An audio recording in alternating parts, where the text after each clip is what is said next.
عليكم ورحمة الله. أهلا بكم على قناتي في هذا الفيديو جديد. وهذا الفيديو غنتكلموا على كأس إفريقيا للأمم وخمس أوراق رابحة للمنتخب المغربي في كأس إفريقيا للأمم. غنتعرفوا عليها كاملين. كاين بعض العناصر اللي ممكن يتفقوا مع هاد الخمس عناصر اللي ممكن يكونوا احتياطي أو يدخلوا في أثناء المقابلة ويبدلوا بزاف ديال يدخلوا أثناء المقابلات ويبدلوا بزاف ديال الحوايج الآن، لأن الكأس الإفريقيا الآن إلا بغيتي تفوز بها خصك تخوض 7 ديال المقابلات. بالمقابلة النهائية بكلشي كتجيك 7 د المقابلات اللي ممكن تخوض باش تقدر دير لا كوب تاع لافريك اللي غتنظم في الكوت ديفوار ابتداء من 13 يناير. حنا في 12 اكتوبر، حوالي 3 شهور ويوم كنظن او يومين على المقابله على كاس افريقيا باش يبدا. اذا منافسات كبيره بطبيعه الحال للمنتخب الوطني المغربي في كاس افريقيا للامم بطبيعه الحال. وغنشوفوا بطبيعه الحال المنتخب الوطني المغربي الخمس اوراق رابحه اللي ممكن يدخل بها المنتخب الوطني المغربي في كأس إفريقيا للأمم. نتحدث عليها كاملة مكمولة بطبيعة الحال. هاد الخمس أوراق رابحة للمنتخب الوطني المغربي في كأس إفريقيا للأمم بطبيعة الحال.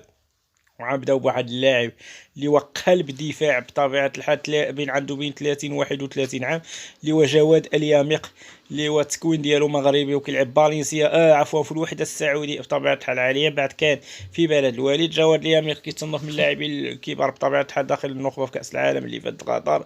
لاعب اللي برز الامكانيات ديالو كبيره بطبيعه الحال في كاس العالم ديال قطر اللي فات، بين على امكانيات رائعه صراحه. لاعب اللي متميز صراحه اللي هو الياميق جواد 30 31 عام، من خيرات اللاعبين ديال المنتخب الوطني المغربي. لاعب كبير، لاعب في المستوى صراحه. عمشي واحد اللاعب اللي هو كيعمل كخط وسط الميدان بطبيعه الحال، اللي هو بلال خنوس 19 سنه، لاعب البطوله البلجيكيه، من اللاعبين المهمين داخل المنظومه وداخل المنتخب الوطني المغربي. لاعب رائع صراحه.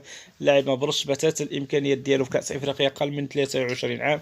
ما بينش على شي امكانيات اللي هي كبيره، ولكن في المنتخب الوطني الاول بين على امكانيات رائعه صراحه، اللي هو اللاعب بلال خنوس، اللي هو من اللاعبين الكبار بطبيعه الحال ديال المنتخب الوطني الاول بطبيعه الحال. واخا اللاعب عنده 19 سنه، والمشاركه ديالو في المونديال صراحه اللي هي قيمه كانت بطبيعه الحال. مشيو اللاعب رقم 3 اللي هو سليم املاح، لاعب بالينسيا الاسباني، مشى له كاعاره بطبيعه الحال، من اللاعبين الجيدين ديال المنتخب الوطني التكوين بلجيكي.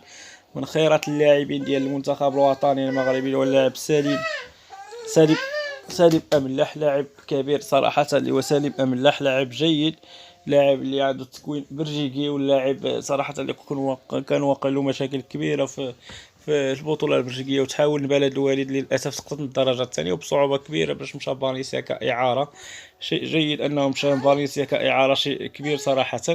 اسماعيل السيبر لاعب بي اس بي اندهوفن الهولندي، من اللاعبين المزيانين داخل المنظومه وداخل المنتخب الوطني المغربي. اسماعيل السيباري اللي هو كيبقى من خيرات اللاعبين بطبيعه الحال اللي عند المنتخب الوطني المغربي. لاعب كبير، لاعب صراحه قوي، 20 عام كنظن على ما اظن. لاعب اللي برز في المنتخب الاولمبي صراحه في كاس افريقيا، عطيته كافضل ثاني لاعب في المنتخب الاولمبي في كاس افريقيا، اقل من 20 عام، اقل من 23 عام.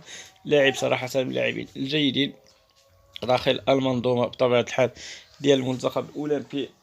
لاعب مزيان صراحه، قيمه كبيره ممكن يعطيها المنتخب الوطني. هناك عبد الرزاق حمد الله، لاعب اتحاد جده السعودي، تكوين مغربي، لاعب صراحه اللي كيلعب في اتحاد جده السعودي. قلت ما كاينش لاعب في لائحه اكتوبر الان خصو يضرب على الاسم ديالو، يلعب مزيان صراحه في اتحاد جده باش يكون في لائحه نوفمبر، لان كنظن الا ما كانش في لائحه نوفمبر بصعوبه بمكان باش يتواجد في كاس افريقيا للامم.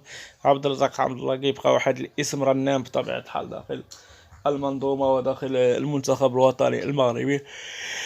راحة اللاعب قيمة كبيرة، خبيرة يعني كبير صراحة. هادشي اللي كاين. شكرا لكم، إلى اللقاء.